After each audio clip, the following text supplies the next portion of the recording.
The spear of her ancestors was lost, but the one who wielded it was fated to serve her until death. HFY. The world had forgotten the old legends, and the spear had been lost to time. Once, it had belonged to the greatest warriors of a powerful race, their lineage stretching back millennia. The spear was said to have the power to strike down entire armies, to control the forces of nature itself. It was a symbol of strength, honor, and unyielding loyalty. But in the ages that followed, the spear vanished, hidden from all memory and buried under the sands of history. Until her. Alara had always known she was different. Born of a lineage long thought extinct, she carried the blood of ancient warriors, those who had once wielded the legendary spear. She grew up hearing whispers in the wind, ancient songs sung by her ancestors that called to her spirit. The tales of the spear's power haunted her dreams, urging her to find it. Her grandmother's stories spoke of a time when the spear's wielder was bound to serve the one who held it, a pact that could not be broken. Alara did not understand these stories, at least, not until the day she stumbled upon it. The ancient weapon was hidden deep within the forest, far from civilization. She had wandered there many times before, always drawn by some unexplainable force, but on this particular day, she found herself in a clearing she had never seen. At its center lay a stone altar, weathered by centuries, and there, resting atop it, was the spear. Its shaft was adorned with runes that pulsed with a strange energy, and the blade glinted under the fading sun. It was as if it had been waiting for her. As Alara's hand touched the spear, a wave of energy surged through her, filling her with power, clarity, and a sense of belonging she had never known. The air around her crackled with ancient magic, and she could feel the weight of her ancestors' expectations upon her. The moment she grasped the spear, something deep within her stirred. It was not merely an artifact, it was a bond. The spear had chosen her, just as it had chosen every warrior before her. She was no longer just a descendant of the old bloodline. She had become the new heir to their power, and with that power came a duty. In that moment, a voice echoed through her mind, ancient and wise. You are the one who will serve the will of the spear, until your last breath. The voice was not of her own making. It was the voice of the spear itself, a living entity forged from the essence of her ancestors. The power it wielded was not to be taken lightly. It was both a blessing and a curse, for the bond was unbreakable. She would serve not herself, but the spear and the legacy of her ancestors until her final breath. She stood there, absorbing the weight of the words, understanding that her life was no longer her own. She was not simply a person with free will. She was a servant of a force far greater than herself. The spear would guide her, and she would be its instrument. Her first task came sooner than she expected. Days after claiming the spear, Alara's village was attacked by marauding invaders, fierce, merciless warriors who had no respect for the lives of others. They came with fire and steel, intending to wipe out everything in their path. But Alara, now bound to the spear, stood at the village's gates, ready to face them. The spear pulsed with an energy she could not yet fully control, but she felt its power course through her as if it had been a part of her from the beginning. With a single swing, she brought the spear down upon the invaders. The earth trembled beneath her feet, and lightning crackled in the sky. The spear's blade cut through their ranks with ease, as though it had been forged to destroy them. Alara's enemies fell before her, unable to withstand the might of the weapon, the ancestral power that flowed through her veins. As the battle ended and silence descended upon the bloodied ground, Alara stood victorious. The villagers, who had once seen her as an oddity, now looked at her with awe. They recognized the truth. Alara was no longer just a girl. She was the embodiment of their ancestors' strength, the bearer of a legacy that had been waiting for a worthy soul to rise. But even as the villagers celebrated, Alara felt the weight of her fate. The spear was never meant to serve a single person's desire. It had been forged to defend, to protect, and to uphold the honor of a forgotten lineage. And now, Alara was its servant. She would travel the world, fighting battles she could not refuse, serving a cause she did not fully understand.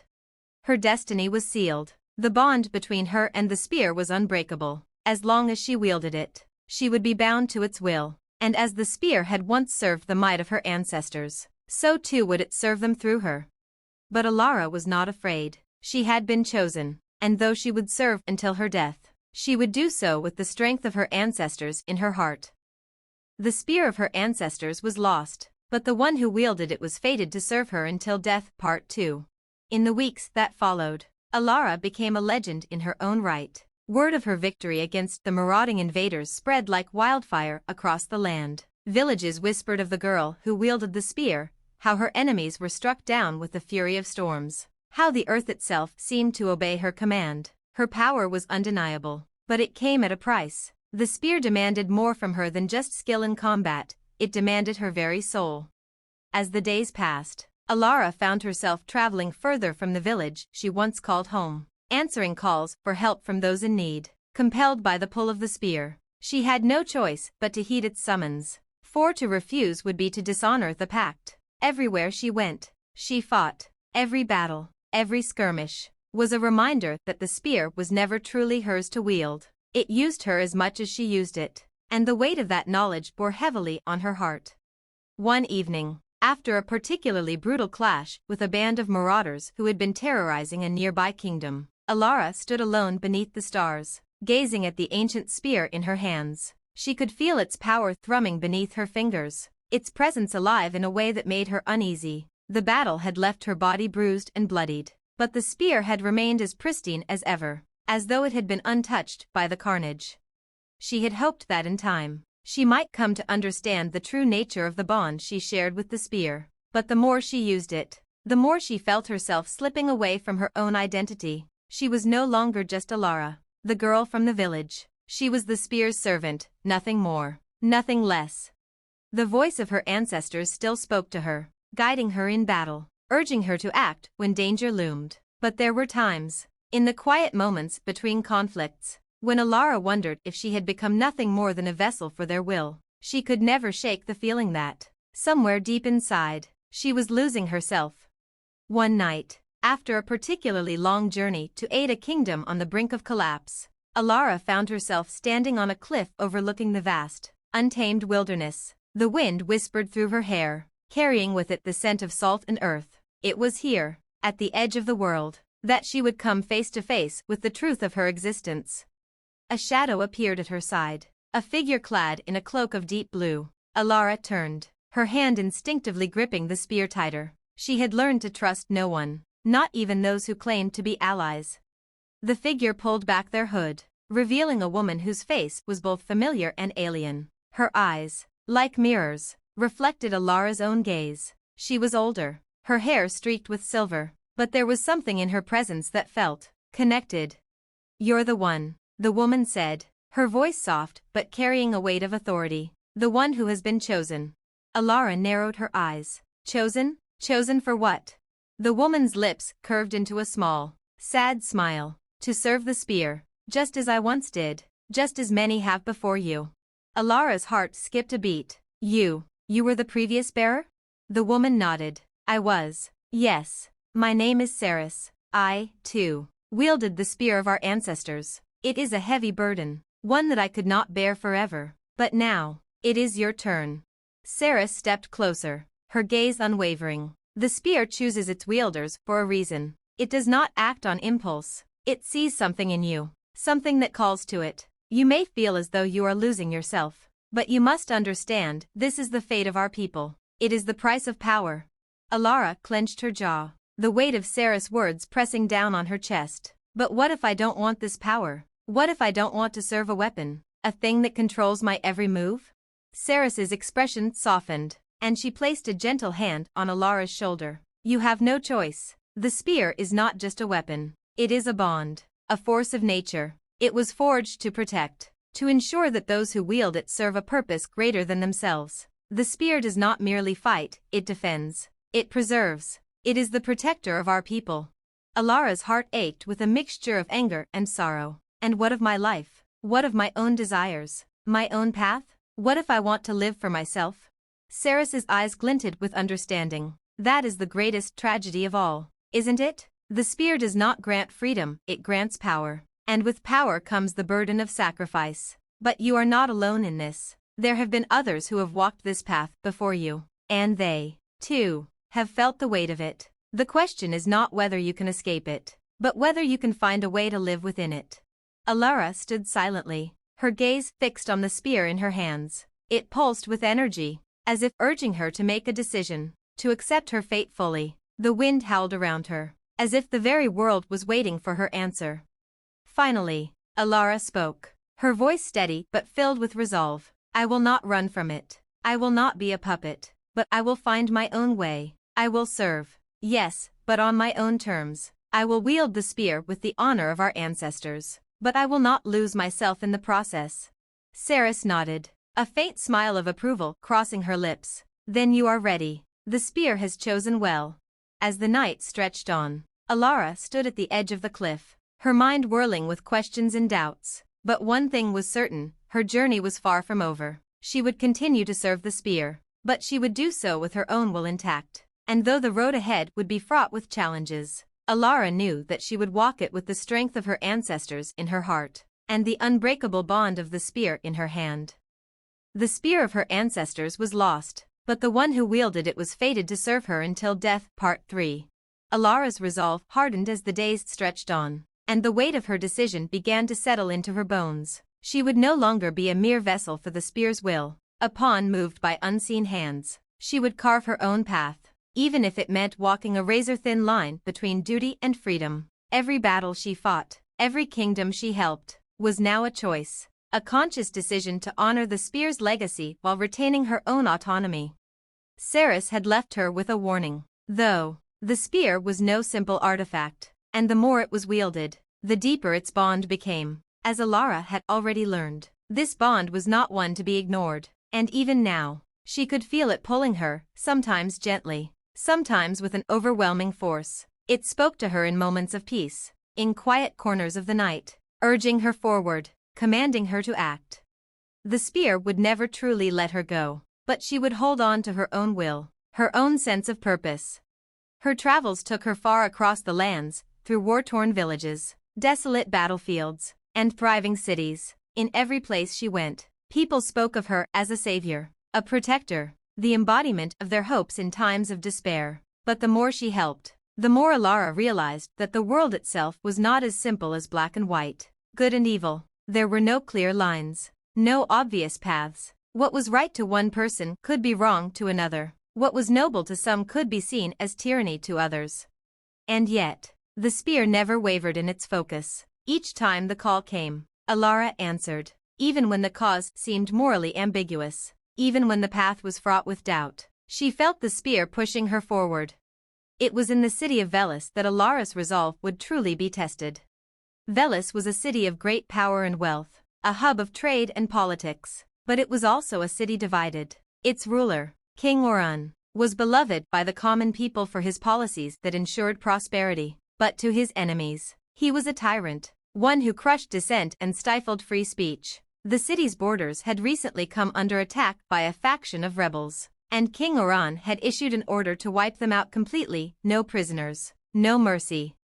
Alara arrived just as the city's defenses were being bolstered in anticipation of the final push against the rebels. She could feel the tension in the air, a palpable heaviness that pressed down on her chest as she walked through the streets, her grip on the spear tightening with every step. She had heard the rumors. The rebels were fighting not just for freedom, but for the lives of the oppressed, the poor, the downtrodden, those who had suffered under Oran's rule for years. There were no clear answers, no simple good versus evil in this conflict. And yet, the spear tugged at her, urging her to take action. Alara made her way to the palace, where she requested an audience with King Oran. She was led into his grand hall, a lavish room filled with tapestries and gold. The king sat at a large table, his face stern but weary, as though the weight of his crown was heavier than ever. Alara of the spear, he said, his voice regal but tinged with something else, perhaps curiosity, perhaps fear. I have heard much about you. The stories, the whispers. You've helped many in your travels. But I wonder, what is it that brings you to Velis? Alara did not bow or kneel, as others would. She stood tall, the spear resting against her shoulder, its presence undeniable. I've come to stop the bloodshed. I've come to hear the truth about your war, King Oran. The king's eyes narrowed. The truth? The truth is that there are traitors in my kingdom, rebels who threaten the very fabric of our society. If they are not eradicated, the city will fall into chaos. There can be no mercy. Alara felt a stir within her, a pull, a command from the spear. It urged her to take action, to protect the innocent from the coming slaughter. But as she looked into Oron's eyes, she saw something else, a man who believed he was doing what was necessary. Even if his methods were ruthless, there was no malice in his gaze, only determination. "You speak of mercy," she said, her voice steady. "But mercy does not come when the sword is drawn without consideration. I've seen what your soldiers have done. The rebels you call traitors are not the only ones suffering. The common folk are being crushed under your rule. Have you ever stopped to ask why they fight?" King Oron was silent for a long moment, his fingers drumming lightly on the table. "You think I am a tyrant. You think I do not understand what it means to rule. But this kingdom cannot survive without order. It cannot survive without strength. You may not understand, but I am doing what is necessary." The spear pulsed in Alara's hands, and she could feel it growing restless. It wanted action, a choice, a direction. It wanted the battle, but Alara could not give it that so easily. "Strength without justice is tyranny," she replied, her voice low but firm. "And you are not the only one who seeks peace in this world." There was a long silence between them, the weight of their conflicting ideals hanging heavy in the air. Alara felt the spear whispering to her, urging her to strike, to choose a side. But she knew that this decision would define everything. If she fought for Oron, she would be supporting a tyrant. If she sided with the rebels, she would be upending a kingdom that had been built on centuries of tradition and order. For the first time since she had claimed the spear, Alara hesitated. "I cannot fight for a cause that does not respect the lives of the people," she said, her voice softer now, the weight of her decision bearing down on her chest. "I will not be used as a tool for blind destruction. Not this time." King Oron's expression darkened, his hand resting on the hilt of his sword. "Then you are an enemy, Alara. If you stand against me, you stand against the kingdom." Alara nodded solemnly. "I stand for what is right, not for kingdoms or crowns." She turned, her decision made. The spear hummed in her grip, but it did not command her. It respected her choice. The path ahead was uncertain, but Alara knew one thing: she was no longer merely the spear's servant. She was its equal, and she would walk the path of justice, not blind loyalty. As Alara left the palace, her heart heavy but resolute, she knew that the battles ahead would be harder than any she had faced before. But she would fight them on her own terms, guided by the legacy of her ancestors, but free to choose the fate of the world she had sworn to protect. The spear of her ancestors was lost, but the one who wielded it was fated to serve her until death. Part 4. The days following Alara's decision to leave the palace were filled with uncertainty. She had made a powerful enemy in King Oron, whose wrath was not easily quelled, and though her choice to stand against him was grounded in justice, the path ahead was unclear. The people of Velis were divided. Some saw her as a liberator, others as a threat to the stability of their kingdom. In a city where every decision could mean life or death, Alara's actions had set the stage for something far larger than herself. As she walked through the streets of Velis, her mind weighed heavily with the consequences of her choice. She had made an enemy of the king, but she had also ignited a spark of hope in the hearts of the oppressed. She had seen the faces of the poor, the downtrodden, those who had suffered under Oron's rule for too long. They needed her, but was she ready to lead them? The spear pulsed in her hand, as if reminding her that she had already committed herself to this path. It was no longer simply a weapon of war, it was a symbol. And its power was a gift and a curse, one that could tip the balance of the world. But what kind of world did she want to create? The answer did not come easily. She made her way to the rebel camp, a group of fighters who had been working in the shadows, biding their time, and gathering strength to challenge Oron's reign. When they saw her approach, they rose to their feet, whispering her name in awe and fear. The legend of Alara had preceded her. "You are the spear." A man stepped forward, his voice both reverent and cautious. "The one who fights for the people. But we were not sure which side you would choose." Alara looked over the ragtag group of rebels, men and women of all ages, their faces hardened by the trials of war, their eyes filled with a mixture of hope and desperation. They had been fighting for a cause they believed in, but Alara could see the cracks in their resolve. There was too much chaos, too much uncertainty. If she joined them now, would it bring true justice, or simply add more blood to the already soaked soil? "I stand with the people," she said, her voice steady but somber. "But justice is not a simple matter of taking sides. I do not wish to bring more destruction into the world. We must fight not just for the overthrow of a tyrant, but for the rebuilding of a better world." A murmur went through the crowd. Some of the rebels nodded in agreement. Others looked at her with doubt. It was clear they were not used to hearing such words from a leader. They had come to expect a warrior, someone who would strike fast and hard, without hesitation or compromise. One of the older rebels, a woman with graying hair and a scar running across her cheek, stepped forward. "Do you understand the cost of this, Alara? Oran will not let you leave Velis alive. His soldiers will hunt you down. You stand in the midst of a war, not just a disagreement. If you join us, you will be marked as a traitor, and every enemy you face will see you as a target." Alara's gaze hardened, but her voice remained calm. "I have always been marked, in one way or another, but I choose this path because it is the one I believe in. If we are to fight, we must do so with honor, and we must remember that the goal is not just to defeat the king, but to restore what has been lost in this kingdom: justice, equality, and peace."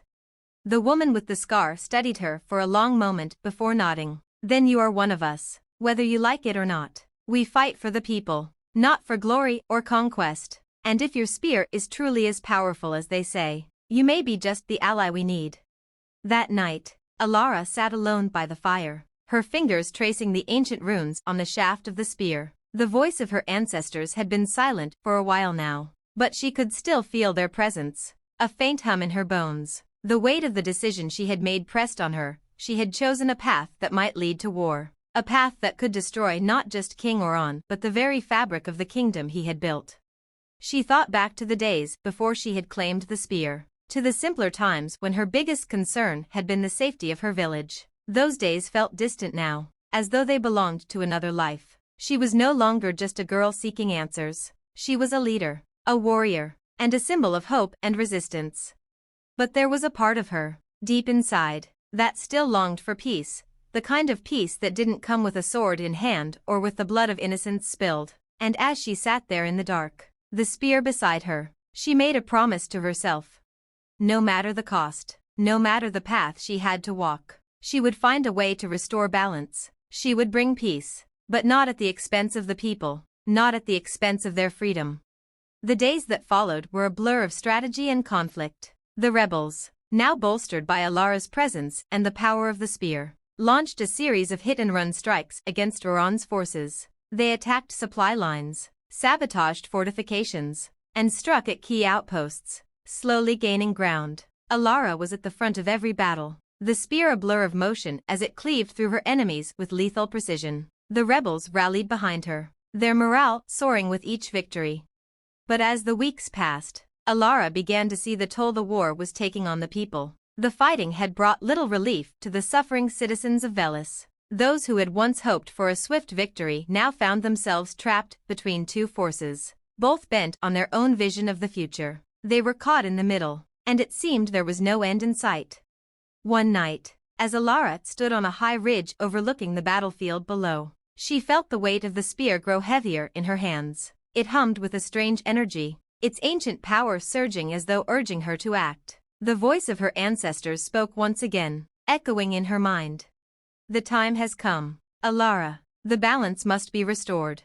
Her heart raced as she looked out over the battlefield, the fires of conflict lighting up the darkened landscape. She knew what needed to be done, but it was not a decision she could make alone. She had fought for the people, but now she had to find a way to end this war, before it consumed them all. The spear was hers to wield, but she would wield it not as a weapon of destruction, but as a tool for peace. Alara turned, her eyes steady and her heart resolute. She had one final choice to make, the kind of choice that would either bring salvation or ruin to all.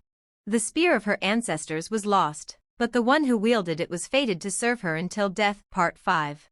Alara stood at the edge of the battlefield, the flickering glow of fires casting long shadows over the land. The night was thick with the scent of smoke and the sharp tang of blood. Her hands tightened around the spear as her ancestor's voice resonated in her mind, louder than it had ever been. The time had come. The spear was ready to strike, to deliver the final blow. But Alara hesitated. The battle before her had torn apart a kingdom, and in that destruction, she saw a painful truth: her fight for justice had become entangled in the very violence it sought to end. She had wanted to bring peace, to restore balance, but what she had found was a never-ending cycle of bloodshed. The lines between right and wrong blurred beyond recognition. The rebels, now rallying behind her, had gained momentum, but in their wake, the people of Veles suffered. The promises of a better future were beginning to feel hollow as every victory on the battlefield was paid for by more lives lost. She closed her eyes, the weight of the spear pressing against her chest as if it too could feel the conflict inside her. How could she end the war without becoming the very thing she fought against? The whispers of her ancestors surged, urging her forward. The spear is yours, Alara. It will lead you, as it has led so many before. The fate of the kingdom is in your hands. Restore balance, or let chaos reign. She opened her eyes, her resolve settling into a cold determination. She could no longer afford the luxury of hesitation. The path ahead was clear, but it was not a path she could walk alone. If she was to end this war, she needed to face Oran, the man she had once sworn to stand against. But now, there were no simple answers, no clean victories. In the distance, she could see the flickering lights of King Oran's encampment. His forces were preparing for a final assault. Soon, the battle would reach its inevitable climax. And yet, Alara knew that victory in battle would not be enough to bring peace. She had already learned that lesson too many times. The spear could cut down any enemy, but it could not repair the wounds of a fractured world. Her thoughts were interrupted by the approach of Saris, the older woman who had once wielded the spear and had shown her the burdens of its power. The rebel leader, still scarred by time and battle, looked at her with a knowing expression. You stand at a crossroads, Saris said quietly, her voice almost drowned out by the distant clash of swords. I see the struggle in your eyes. You want to stop the bloodshed. You want peace. But peace, it is not something that can be won with the spear alone. Alara met her gaze, her heart heavy with the weight of truth. What should I do, Saris? Every step I take seems to lead to more destruction. I thought I could restore justice, but it feels as though the world is slipping through my fingers. Saris sighed, her gaze far away, as if recalling a time long past. When I wielded the spear, I thought the same. I believed the weapon would give me the strength to bring about a new order. But strength alone does not create peace. It only maintains power. You must find a way to unite the people, not through force, but through understanding. If you do not, all you will have accomplished is the destruction of both sides. Alara's heart clenched. But Oran, he is a tyrant. He will not listen. Saris nodded gravely. He may not, but perhaps, in your heart, you must ask yourself what kind of future you want. One where the world is shaped by the clash of weapons, or one where the people, regardless of their differences, come together to rebuild?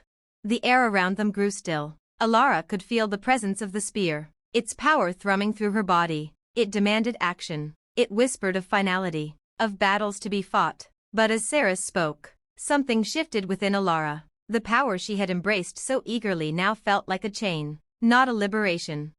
I do not want to be a tyrant, nor do I want to continue this war, Alara said, her voice quiet but firm. But if I must fight, I will fight for peace, not for domination.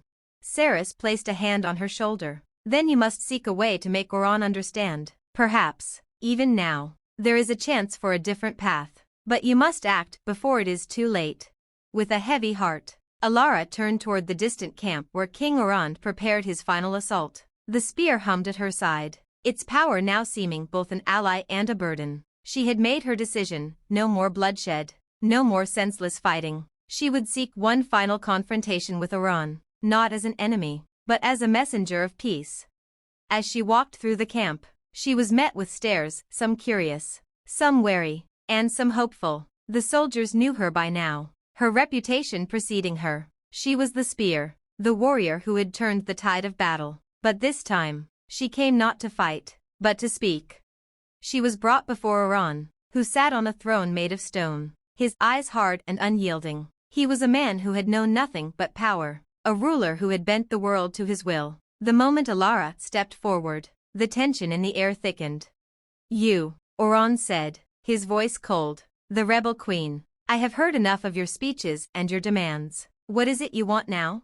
Alara raised the spear, not in challenge, but in quiet resolve. I want peace. Not for you to give up your throne, not for you to submit. I want the fighting to stop. The people of this kingdom have suffered long enough. This war has torn us apart, and we stand on the brink of total destruction. You cannot win this war, Oran. Not in any way that matters.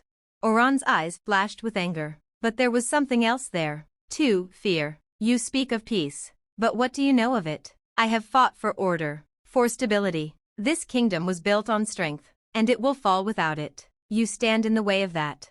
Alara's grip tightened on the spear, but she did not raise it in violence. She stepped forward slowly, until she was mere paces away from the king. You fought for order, but not for the people. Strength is nothing without the will to protect. You cannot rebuild what you have destroyed by fighting for control. You can only rebuild through understanding and unity. A long silence stretched between them. The noise of the encampment seemed to fade, leaving only the two of them, locked in a moment of rare, fragile clarity. Finally, Oran spoke, his voice quieter, though still tinged with defiance. And if I refuse? If I choose to keep fighting? Alara's eyes met his with a weight she had never carried before. Then you will destroy everything you've worked to build, and in the end, there will be nothing left to save. The spear hummed once again, but this time, Alara felt its power urging not toward violence, but toward something more profound, a reckoning, a choice that would forever alter the course of history. What would Oran choose? What would the world choose? Alara stood there, the spear in her hands, the fate of a kingdom hanging in the balance. The time for battle had passed. The time for peace had arrived.